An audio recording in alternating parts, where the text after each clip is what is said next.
सभी को मेरा सादर नमस्कार। आज हम कौटिल्य के आर्थिक विचार जो पूर्व में स्टार्ट कर लिए थे उनको कंटिन्यू करेंगे।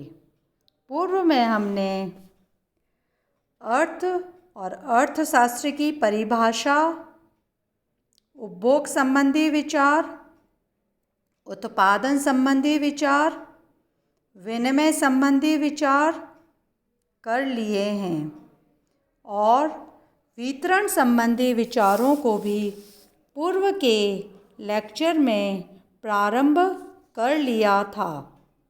इसके अंतर्गत हमने मजदूरी से संबंधित विचार या विचारों का अध्ययन कर लिया था। आज हम ब्याज संबंधी विचार देखेंगे। कौटिल्य ने कहा है कि ब्याज पूंजी की उत्पादकता के कारण लिया जाता है और वे इसे न्यायोचित भी समझते थे।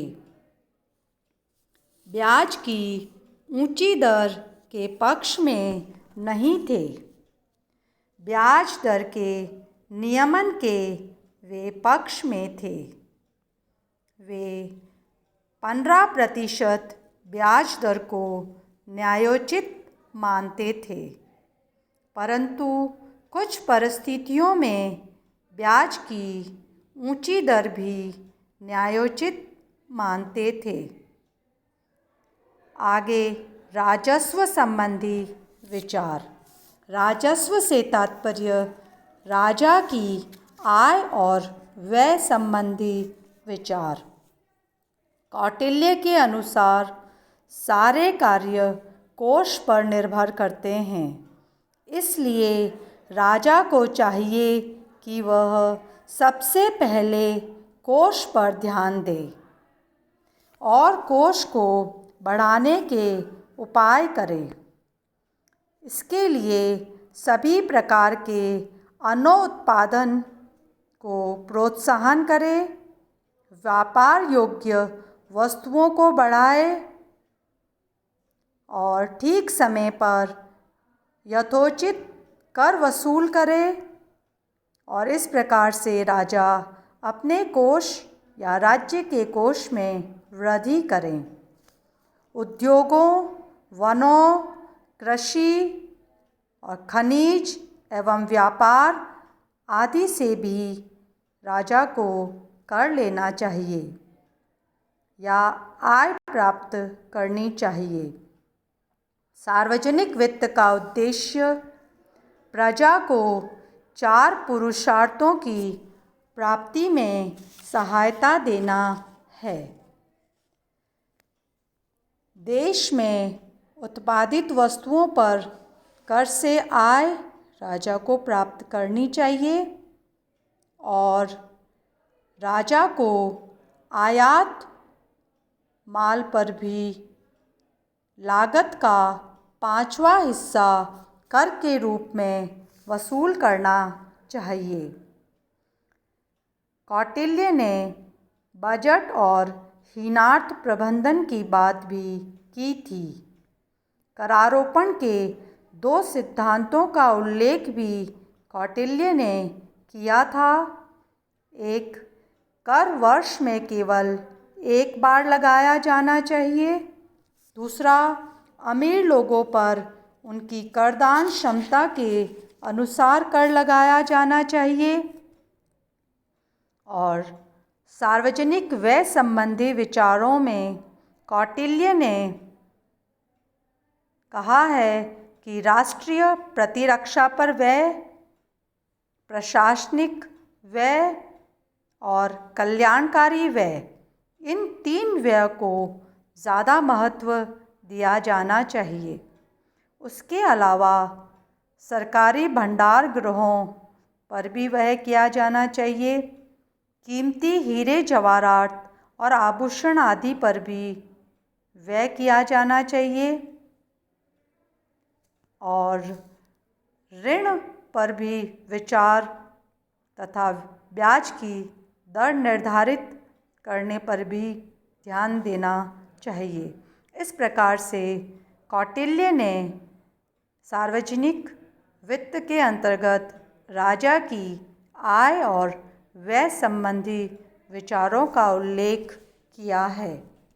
और उसके बाद हम देखते हैं कौटिल्य के अन्य विचार, जिसके अंतर्गत सर्वप्रथम हम देखेंगे धन संबंधी विचार, फिर सामाजिक सुरक्षा संबंधी विचार, जनसंख्या संबंधी विचार और अंत में वार्ता।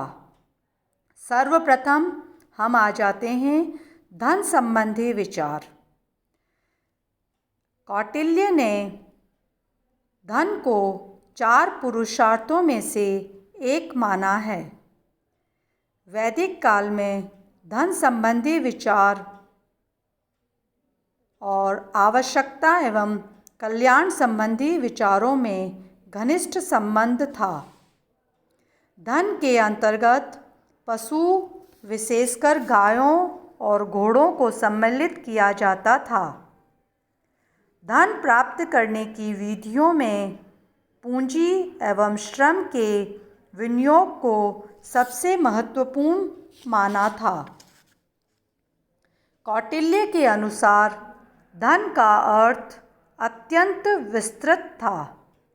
इसके अंतर्गत उन्होंने मुद्रा वस्तु प्राप्त किया हुआ धन, सरकारी अथवा निजी संपत्ति, बहुमूल्य धातु, संचित धन, उपभोग किया जाने वाला धन, हस्तांतरित किया जाने वाला धन इत्यादि को सम्मिलित किया था।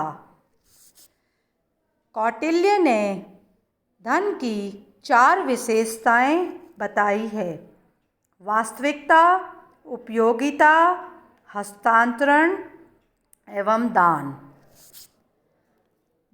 श्रम और वन संपदा को भी वे धन के अंतर्गत सम्मिलित करते थे। कौटिल्य के अनुसार वही धन उचित है जो उचित प्रकार से प्राप्त किया जाता है, किंतु धन की प्राप्ति ही जीवन का लक्ष्य नहीं है।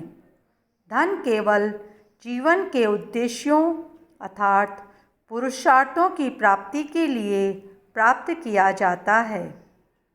अर्थात कौटिल्य धन को महत्व तो देते थे, लेकिन वे कहते थे कि धन ही सब कुछ नहीं है। नेक्स्ट है सामाजिक सुरक्षा। कौटिल्य के समय में सामाजिक सुरक्षा प्रणाली इतनी विस्तृत नहीं थी जितनी आज के समय में है, लेकिन जन कल्याण को ध्यान में रखते हुए सामाजिक सुरक्षा के उपाय किए जाते थे। निर्धनों के लिए धर्मार्थ संस्थाएं, दरिद्रालय स्थापित करते थे, बेकारों को काम पर लगाए और दुर्बल तथा जो ऐसे व्यक्ति हैं जिन्हें सुरक्षा प्रदान की जानी चाहिए, उसका प्रबंध करने की बात कौटिल्य ने की थी। राजा को अपने कर्मचारियों के भरण पोषण के लिए राज्य की आय का 1/4 भाग व्यय करना चाहिए। अर्थात कौटिल्य कल्याण को बहुत महत्व देते थे। इस प्रकार कौटिल्य के टाइम में किसी प्रकार का कोई वर्ग संघर्ष या शोषण देखने को नहीं मिलता था और सभी की सुरक्षा का ध्यान रखा जाता था। नेक्स्ट हम देखते हैं जनसंख्या संबंधी विचार। कौटिल्य के टाइम में जनसंख्या संबंधी विचारों के अंतर्गत हम यह देखते हैं कि कौटिल्य ने कहा है कि जनसंख्या को नियंत्रित रखा जाना चाहिए, लेकिन प्राचीन विचारकों ने जनसंख्या की वृद्धि को अवांछनीय नहीं माना, वरन उसे शांति का साधन माना था। और मृत्यु दर अधिक होने की वजह से जनाधिक्य की समस्या नहीं आती थी। जनपदों की स्थापना पर बल देते थे। कौटिल्य का मत था कि राजा को चाहिए कि दूसरे देश के मनुष्यों को बुलाकर अपने देश की प्रजा के अंतर्गत सम्मिलित करके जनशक्ति को बढ़ाया जाए। इस प्रकार से कौटिल्य जनसंख्या को नियंत्रित करने के बजाय जनाधिक्य के पक्ष में थे। फिर हम देखते हैं वार्ता संबंधी विचार। प्राचीन विचारकों ने वार्ता शब्द का प्रयोग काफ़ी किया था। वे वार्ता का अर्थ राष्ट्रीय अर्थव्यवस्था के विज्ञान से लेते थे। कौटिल्य ने इसके अंतर्गत कृषि, पशुपालन और व्यापार को सम्मिलित किया था। कौटिल्य ने बताया है कि वार्ता शब्द के स्थान पर अर्थशास्त्र शब्द का प्रयोग किया जाना चाहिए। अर्थशास्त्र के अंतर्गत राजनीति शास्त्र, नीति शास्त्र, न्याय शास्त्र और सैन्य विज्ञान को वे सम्मिलित करते थे। इस प्रकार से कौटिल्य ने वार्ता को महत्व दिया और इसे राष्ट्रीय अर्थव्यवस्था के लिए महत्वपूर्ण माना।